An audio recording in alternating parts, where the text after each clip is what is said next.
Spokes on bicycle wheels. This started when Chris Walsh showed us a drawing of a bicycle he'd made in Fusion, and I stupidly made the comment, where are the spokes? So Chris sent me the drawing, and I'm now going to show you how to put spokes on the wheel. The simple way of putting spokes is just to have them radiate out from the central spindle, as we can see in this drawing. A more realistic way is to have the spokes radiating out from the spindle on opposite sides of the spindles, as would be the case in true life. So let's dive in and put the simple spokes on the axle, which is method 1. First of all, we need to put a sketch on this circular axle to be able to generate the spoke. Now, to draw on this, we need to create a tangent plane. So we go up to construct and we choose tangent plane and we place it on there.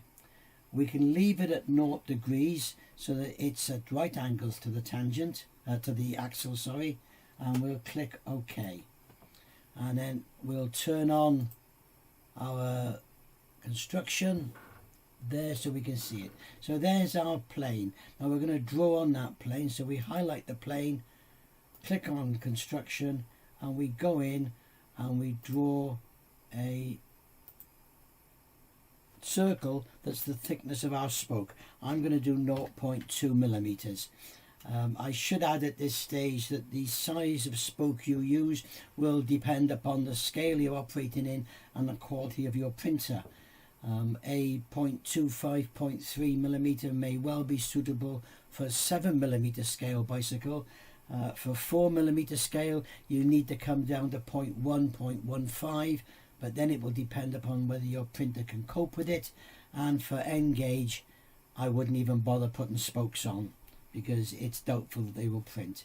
So we enter that and we finish the sketch, and then we can see, we can turn off the construction so we can, and we can see we have a circle there on our face there.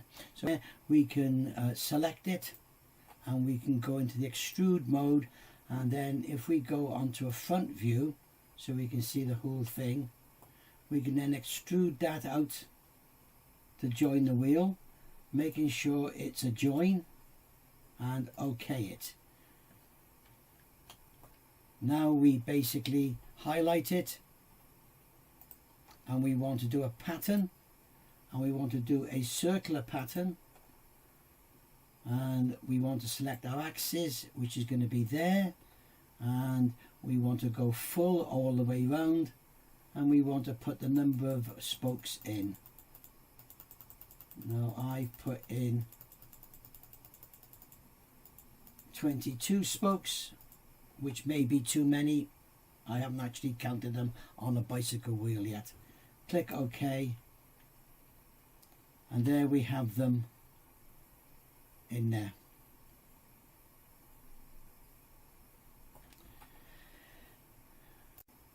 Okay, moving on to method 2 now, where we have spokes either side the spindle.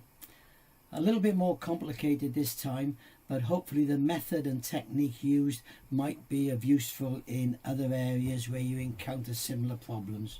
So again, we're going to put a tangent plane on this center one. So we go construct, tangent plane, onto there, and OK. Now we're going to draw on that plane. So we're going to highlight the plane, go into construct mode, and we're going to do our 2 small circles, and I'm going to put one there at 0.2, and I'm going to put one on this side at 0.2. So that gives me the 2 points from where our spokes will emanate. Now I've got to go up onto the wheel now and create an end point, as it were. So the answer on that one again now is to go into the front view like so, and then you're going to highlight the plane. So we're going to go construct, highlight our plane, highlight the plane, and this time we're going to go and do a construct, and we're doing an offset plane, and this time we want the offset plane on the edge. So again, go into front view so we can see it, and move it so it just touches the inside of the rim there, like so, and click OK. Now we're going to draw the end point of the spoke on there. So we're going to, again, now we're going to select that plane, do a construction, and again put in there on that point our 0.15 or 0.2 it was, wasn't it, end point, and finish the sketch. Turn off the constructions so we can see what we're doing. Now we can see that we've got the two that we need there, and we've got one up this one here. Using the loft tool, scroll around, find the other one, highlight that one. That then gives us our spoke. Don't forget to change cut to join.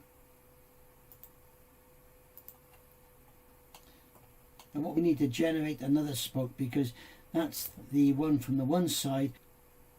So what we need to do now is that's the one spoke, but we really need to set it for the other one. So we're going to go into pattern, highlight, and I'm going to go to circle, objects.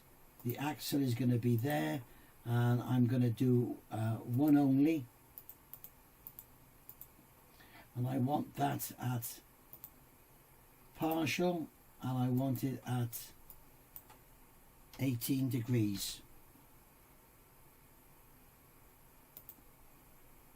There.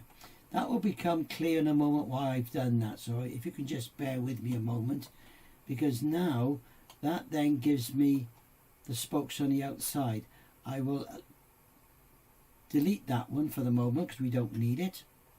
I can then copy that one by highlight, pattern, circular, axis is back on there again, and I want 10 of those in there, so that gives me 10 spokes from this side of the wheel.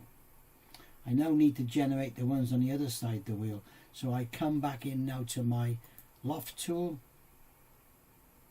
and I select that one, and I select the other one, which is now available to me because I moved the spoke off it. That's why we moved the spoke up to here.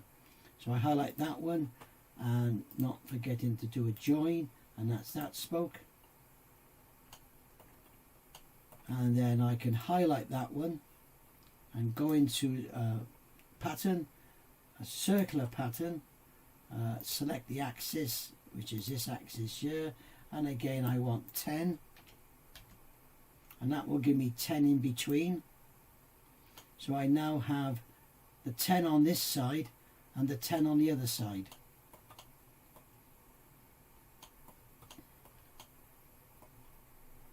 And that finishes it. Now hopefully you followed that through and I've not made it too complicated for you. Thanks for watching.